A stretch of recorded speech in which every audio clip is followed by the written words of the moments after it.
Educational Communications and this station present Environmental Directions with Nancy Pearlman. On this series, we explore the effects of human influence on the Earth's ecosystems and discuss solutions to environmental problems which affect the quality of life on this planet. Environmental Directions gives you the kind of information you need to help you participate in decisions impacting your community, the nation, and the world. Now, here's your host, Nancy Pearlman. Hello. For the next half hour, we're going to be talking about birds and wildlife preservation with my guest, Hardy Kern. He is the Director of Government Relations, Pesticides, and Birds Campaign at the American Bird Conservancy. He was formerly an animal program specialist at the Columbus Zoo and Aquarium, and he holds membership in the Association of Fundraising Professionals, the National Wildlife Rehabilitators Association, and the Association of Zoos and Aquariums. Welcome. It's a pleasure to have you with us. Thank you so much, Nancy. I'm so glad to be here and speaking with you, and congratulations on such an incredible career and all of the interviews and all the fantastic work that you've done promoting wildlife. We really appreciate it. Thank you very much. And I appreciate your work in trying to save wildlife, have us understand wildlife, what we need to do personally, as well as a society to protect all the different species of plants and animals. Your focus, especially now, with birds. How many bird species are there in the United States, and how many of those are threatened or endangered? Excellent question. It's a great place to start. And the United States actually has a really incredible bird diversity. We have around 800 different species of birds that are native species here. And unfortunately, about 77 of those species are either threatened or endangered. So pretty close to 10% of that population. So I'd like to throw another number at you as well.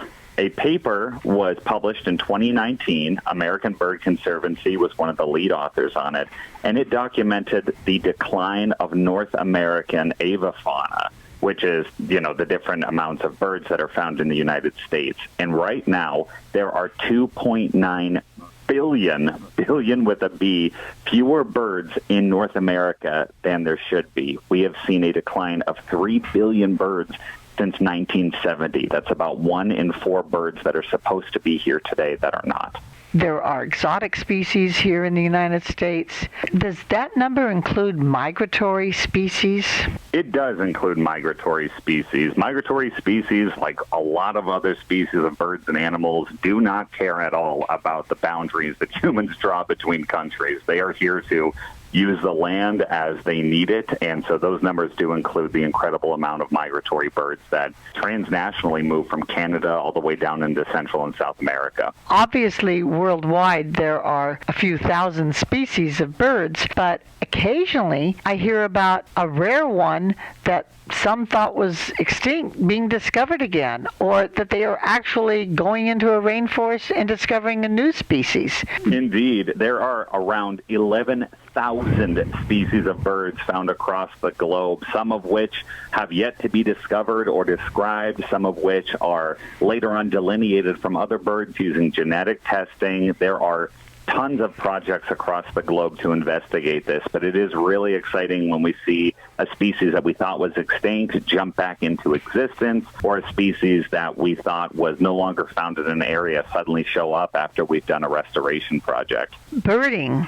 as a hobby is very popular in the United States. People love going out and watching birds, aside from their beauty, because they are quite distinct and very different. How important are they to protecting ecosystems to other wildlife? Birds are incredibly important. They perform all sorts of different services, from pollination of the fruits and vegetables that we eat to seed dispersal on our prairies and grasslands and in our forests. They provide a lot of revenue to different states and a lot of different countries in the United States and across the world. They're the basis for a lot of different cultural traditions and indigenous culture, so there's a lot more value to them than just they're nice things to go out and look at. But we know that some species that were quite common actually became extinct, like the passenger pigeon. Yes, the passenger pigeon is a fantastic and really unfortunate example of this. At one point, passenger pigeons numbered in the hundreds of millions across the United States. There are stories about flocks of them quite literally blotting out the sun. There were reports of passenger pigeon flocks taking 4 or 5 hours to pass over a single area. That's how numerous they were. And unfortunately, the very last one died in the early 1900s at the Cincinnati Zoo and Aquarium. And they are a species that was entirely lost due to human activity. So this is not a new problem, but it's one that really deserves our attention right now. We're going to talk about some of those problems that humans cause birds, especially pesticides and insecticides, but I want to understand more about some of the birds that are still threatened. I'm here in Southern California, and the California condor is one of the largest birds in existence that flies. It almost went extinct. There was quite a controversy back in the 1980s how to save it and protect it, whether or not to take the last remaining individuals into captive breeding or to leave them in the wild. Are those kinds of controversies still occurring? In a way, they are. There's always a balancing act when we talk about species conservation when they get down to that level. The California condor is a particularly interesting example because we're not talking about 100 or so birds that were left. We're not talking about birds that were left in a certain region of the country. There were, I believe, less than 24 California condors left on Earth. This was a species that was going to be completely wiped out unless there was some extreme human intervention. And even at the time, it was considered a very controversial idea, but we've seen an incredible rebound in California condor numbers, and that approach is still being taken all across the United States with different species. One of the most notable examples is on the Hawaiian Islands. There are many different species of birds there that have either gone extinct in the wild or are at very, very low numbers. And the only reason that they're still around is because there are captive breeding and then reintroduction programs that are happening. American Bird Conservancy has an entire operation based in Hawaii that is doing some of this work. And one of the most important things that they're doing is actually helping to ecologically safely control mosquito populations due to disease threats that just rampantly go through these large flocks of birds. Those Hawaiian birds had no problem until humans settled the islands and introduced species that the birds were not adapted to protecting themselves from. Absolutely. There are some larger ones that typically pretty quickly come to mind, things like cats and snakes and rats that are all different predators of birds or their eggs that have been hugely problematic. But anymore, as much as a problem as those species still may be, it's really the diseases that are carried by insects that are not native to those islands. So there's a really fantastic project called Birds Not Mosquitoes, and it focuses on eradication of different species of mosquito that carry avian malaria and some other diseases that are really, really detrimental to those birds. In areas like Hawaii, where everything is evolved to do something very specific, they fill certain ecological niches, and they're in an environment that's an island. It was pretty much undisturbed, like you said. So any tiny disruption to that ecosystem can have really serious impacts.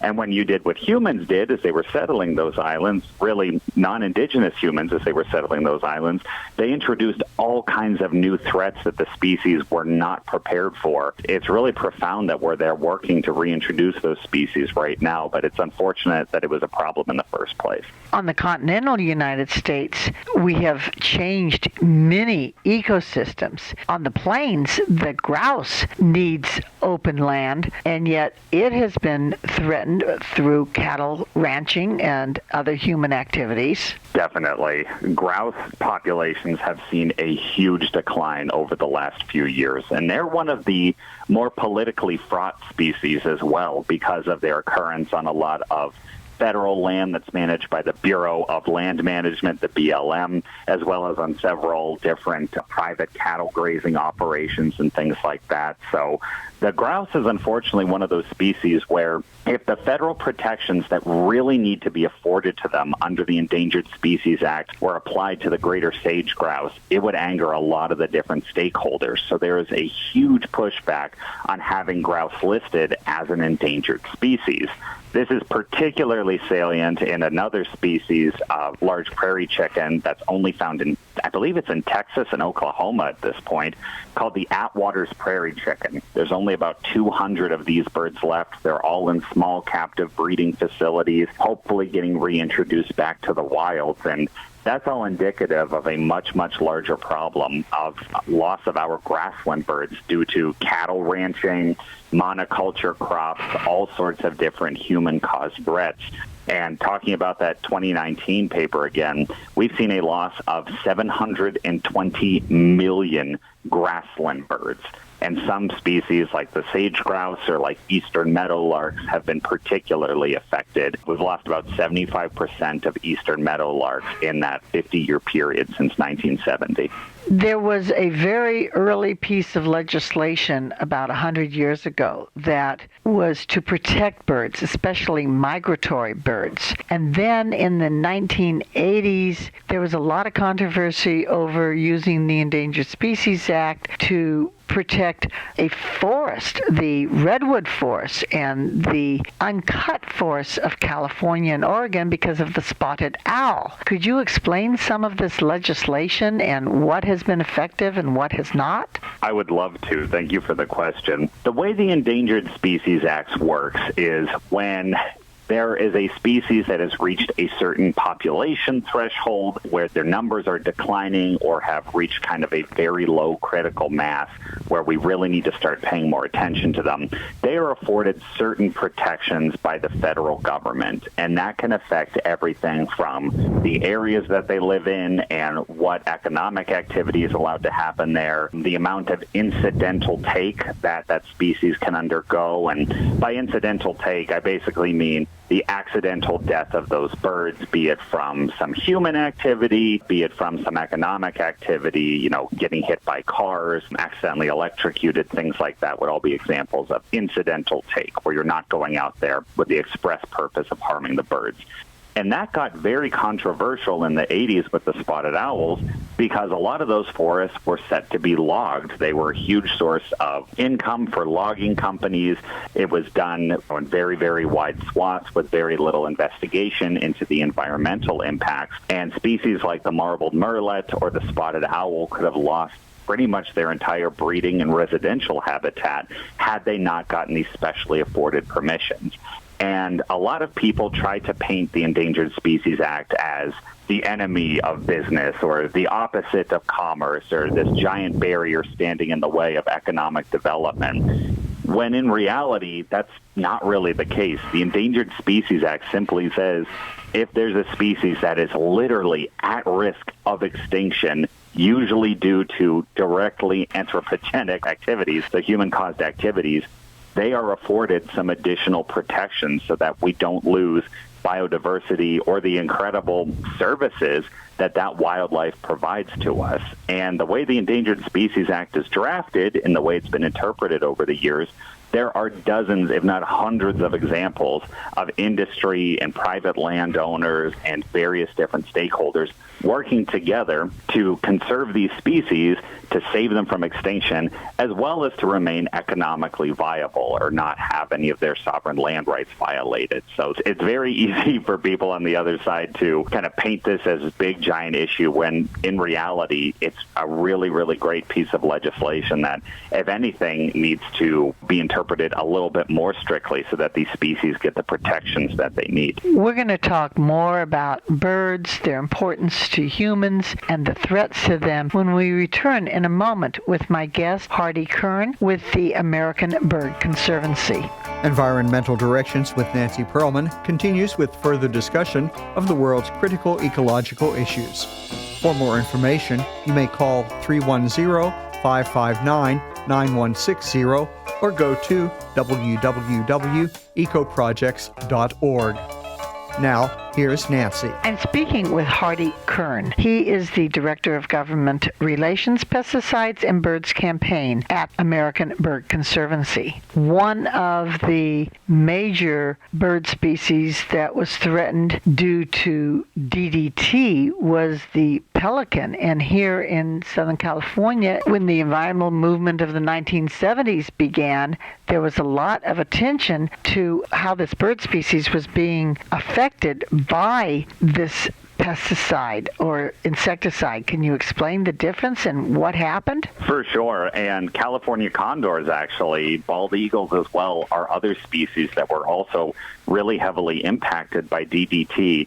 And it serves as a really nice example of what happens when we don't do our due diligence with pesticides, insecticides, and other chemicals. So when DDT first came onto the market, it was marketed as a wonder chemical. It was said to be completely safe for people. It was said to be completely safe for the environment, and it was liberally applied to almost everything. DDT and really the entire modern pesticide industry grew out of leftover chemicals and chemical infrastructure that was developed during World War II for troop protection or different offensive strategies that were employed by a lot of different countries. And basically, all of a sudden, we had these chemicals and this infrastructure to do something with them. And so when DDT, which is diphenyl trichloroethane, you can find videos of people spraying this on school children sitting at their desks. People would swallow it at public demonstrations to demonstrate how safe it was for humans. They would drive through towns with it, just billowing out of the sides of trucks and wagons, and people were just going on about their daily business. And eventually, people started to notice that there were fewer birds than they had noticed before. There weren't great population data available for a lot of the smaller species, but in larger, more iconic species such as condors, such as hawks and eagles, such as peregrine falcons, people started to notice that there were fewer and fewer of these birds. And this all culminated in Rachel Carson's seminal book, Silent Spring, where she talked about the impacts of DDT. And while it's true that DDT didn't have severely negative or really easily to demonstrate impacts on humans, it turns out it was extraordinarily detrimental to birds and to other species. And the brown pelican was one of the ones that suffered the most. It was basically wiped out along the West Coast and the Gulf Coast of the United States, all due to eggshell thinning. What happened was when DDT was ingested by the birds or they were exposed to it in the environment, usually through contaminated water or contaminated food sources such as insects and fish, it would get into the birds' bloodstreams and start to alter some of their body chemistry. Usually what happened is it would replace a lot of the calcium that a female bird would normally put into the eggs that she was laying. And then when the females would sit on the eggs, or the males in some species as well, would sit on eggs to incubate them, the eggs would get completely crushed, the babies were no longer able to develop, and there was a massive crash in populations after that. And it was only after DDT was completely banned, when this had been demonstrated, that they started to see a rebound in bird populations across the United States. In fact, without the ban of DDT, bald eagles would still be certainly endangered, if not completely extinct in the United States by this point. California condors would have suffered a very similar fate, and those beautiful pelicans that you see in California certainly would not have had a chance. Unfortunately, that's not a lesson that we really took a lot away from. The Environmental Protection Agency is tasked with reviewing chemicals that are going to be used as pesticides. And by the way, when I say pesticide's kind of an umbrella term, so it means herbicides, chemicals used to kill plants. It means fungicides. It means insecticides. Everything is kind of umbrellaed under the word pesticide. But the EPA is charged with reviewing these chemicals, assessing their environmental impact, and then basically saying, if we're going to put this chemical on the market, do we have enough protections in place to make sure that we don't see huge detriments to human health or to wildlife health? And sadly, this is a charge that they still fall very, very short on. I mean, it's right there in the name, Environmental Protection Agency. but there tends to not be a lot of environmental protection happening when it comes to pesticides. There's a particular insecticide that's really causing a lot of environmental damage. What is that? Yes, thank you so much for asking me about that. So we're talking about a group of insecticides called neonicotinoids, or neonics for short. Some people call them neonics. That's fine as long as you know what you're looking for. They are a group of insecticides that work to block nerve transmission, and they're a neurotoxin, which means that they cause an inability to move, an inability to gain weight, an inability to keep food down in both insects and later on in birds. And they're particularly harmful for birds and other wildlife because not only are they toxic when they're ingested or when a bird accidentally gets sprayed on them, but they're designed to kill insects. So when they inevitably leave the farm field or the home or the golf course that they're sprayed on and they get into the local ecosystem, they kill all these bugs that were never the target in the first place, not only disrupting that ecosystem, but leaving a lot less food for birds and other wildlife to eat. So they're kind of a 1-2 punch when it comes to being a threat for bird species.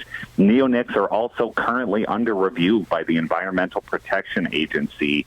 They're looking at new documents that show the level of concern, the level of damage that they might cause. So this is a great time to make your voice heard to the EPA and let them know that we need a lot stronger regulations on these chemicals. We've been talking about some of the threats to birds, but let's talk about some of the birds in our everyday life. Most of us are living in cities, and yet we do have them flying around. I enjoy looking at the hummingbirds outside of my deck. I enjoy seeing the other birds. I wonder about the exotic species, like people have released the parrots, and they seem to have taken over some of the neighborhoods. So how do the native species survive in the city? What can we do to help them survive? And how do we handle the exotic birds that are a threat to the native birds? This is definitely a complex but very, very important problem to talk about. So in terms of what we can do to help the native birds, especially the ones that come through and share our cities, there's a few things that immediately jump to mind. And one of them is just to reduce our overall at-home pesticide use. So if you are a city official that regularly sprays for mosquitoes, if you own or work at a property that might have a garden or might use rodenticides to kill mice and rats that might live in your building or live in your city, these are all understandable problems. We are hoping that people will be inspired to use a lot fewer of those chemicals or use much less harmful ones.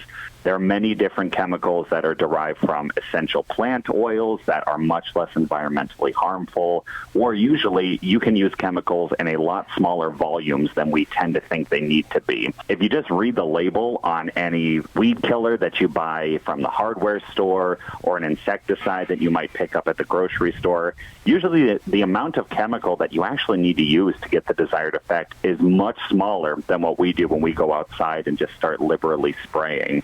And there's other threats that certainly befall birds in our urban spaces. Window collisions are a major threat to bird species, especially to migratory birds, so the ones that are moving through either from south to north while they're looking to go breed, or from north to south when they're returning to their wintering grounds where it's a lot warmer.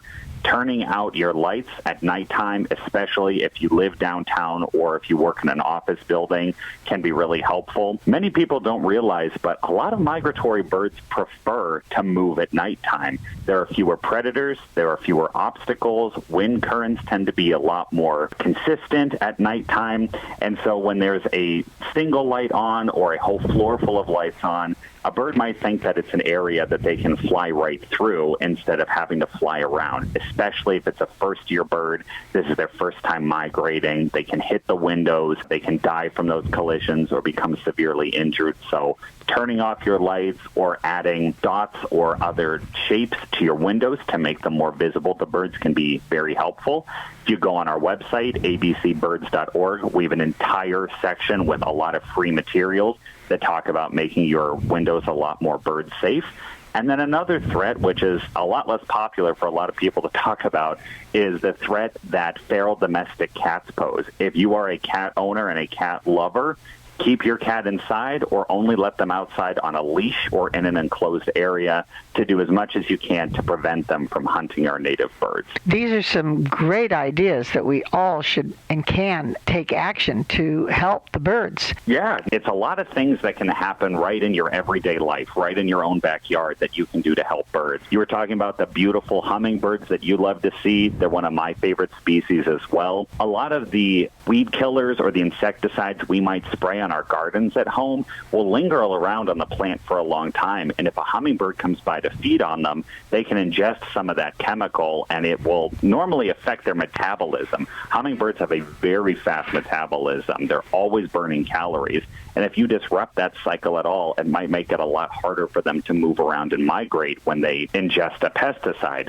So just use fewer, or in a lot of cases, you don't really need to use those chemicals that are so heavily marketed towards us. But I did want to briefly mention the other topic you brought up, which is introduced species of birds into the United States and how they're affecting our native populations. It is certainly a problem in big cities, usually in warmer areas. In a small handful of cases, they just kind of become a part of the landscape, but most of the time they wind up competing with native birds for nesting space, for food resources, for time in the air and the ability to move through different parts of the country.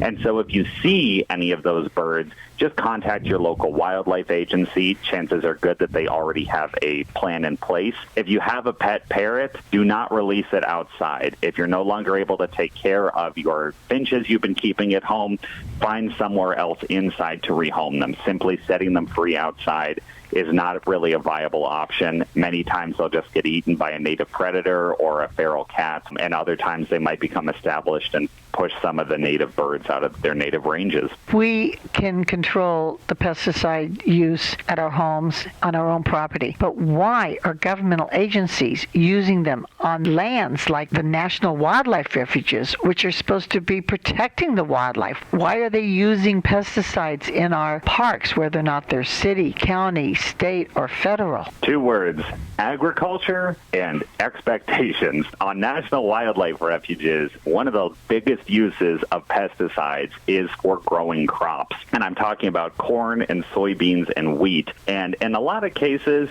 these crops are important for wildlife that come through. So ducks are migrating. Geese and cranes and other birds might rely on a National Wildlife Refuge, growing some extra corn or wheat and leaving it sitting around. But normally, they will contract in a farmer who uses conventional farming practices, like way overusing insecticides and herbicides, on a National Wildlife Refuge. And rather than restricting the chemicals that are used, there is an approval process that has to be gone through. But normally, it's the same chemicals used in the same quantities in other parts of the country. But these are National Wildlife Refuges we're talking about. There are plenty of other agricultural strategies that can be employed, such as regenerative farming, organic farming, switching to biopesticides, or my personal favorite, a technique that's been around since the 60s, called integrated pest management, where you use natural controls such as timing and light and hand picking and native predators such as birds and other beneficial insects to help control your pest populations. And then as a very last resort, you use only certain chemicals in very small amounts to control your agricultural pests. So there are ways to do that farming without using hundreds, if not thousands, of pounds of chemicals. And as for pest control and use of chemicals in public parks and state parks and city parks, a lot of times it just comes down to expectation or tradition. We certainly have to work with the governmental agencies for them to change the operations to something that's more sustainable and ecological. You previously were an animal programs specialist at the Columbus Zoo and Aquarium. How many scientific programs and conservation programs are going on at zoos and aquariums? Thousands of different programs that are active in countries across the world, literally on all 7 continents. They are incredibly important programs, and some of the most important important ones are the ones that work with government agencies or work with native birds and other native species to help reestablish them. Thank you so very much for caring about our birds, our wildlife, our ecosystems, letting us know some changes that we can make in our lifestyle to protect all of these species. Thank you for being my guest. Nancy, thank you so much. This has been a pleasure, and thank you again for all the amazing work you've been doing for all these years. Thank you. I have been speaking with Hardy Kern, who is the Director of Government Relations, Pesticides, and Birds Campaign at American Bird Conservancy. I'm Nancy Pearlman. Thank you very much for joining us, and do tune in again next week. If you would like free information about these environmental issues, go to www.ecoprojects.org or call 310-559-9160. Environmental Directions with your host, Nancy Pearlman, is a community affairs program of the nonprofit organization Educational Communications and this station.